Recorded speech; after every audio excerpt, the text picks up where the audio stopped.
So this was strollers that, were made before 2016, about 500,000 strollers out there. And as you know, they're sturdy strollers, so there's quite a resale market. So there's plenty of these still out there.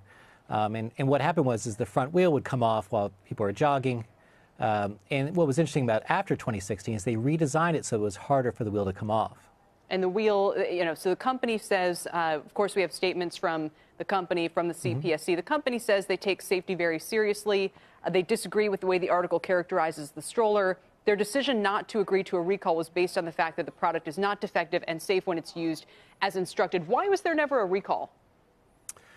Well, the agency wanted a recall. The staff there, the people who investigate these issues, they felt like there were enough injuries and that there was a way to engineer out the problem. There was a way to solve this problem. And so they pressed for this. And what the sort of story describes is this was taking place as there was a change at the agency where it moved from a Democratic commission to a Republican-dominated commission. And as this was changing out, there was different views on how regulation should be handled. Anne-Marie Buerkle, is she still the acting chair? She's awaiting full confirmation. Yes, she's acting chairwoman. Yep. Okay, so she became acting chairwoman after President Trump was elected. Is that right? Correct. Okay, so in the article, run me through the timeline here. Once she became acting chair, did she personally intervene to make this less of a priority or an issue at the CPSC? Yeah, so shortly after she took over in early 2017 is when staff, the professional staff there, made the determination that a recall was needed. And according to our sources, what happened was that she pushed back on wanting a recall. She didn't feel like, the company didn't want it, so she wasn't going to force it, which, again, is sort of a different way of approaching regulations. Some people believe that you should get along with companies, work with them, rather than sort of taking this punitive approach. And then it really got sort of heated later on in the year when the agency decided to sue to force a recall, and that was a decision made over objections of Anne-Marie Buerkle. And they filed this lawsuit, and they had to come back to the commission and ask for a subpoena to ask questions of company executives at the stroller company.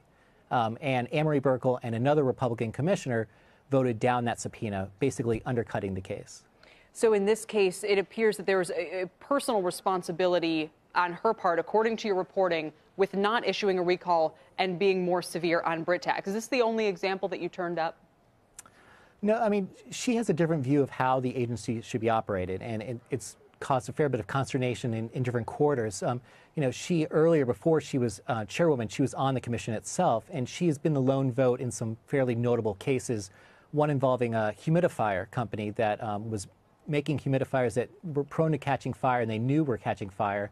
And the agency wanted to penalize the company, and she voted against that. She's voted against other rulemaking to make portable generators safer.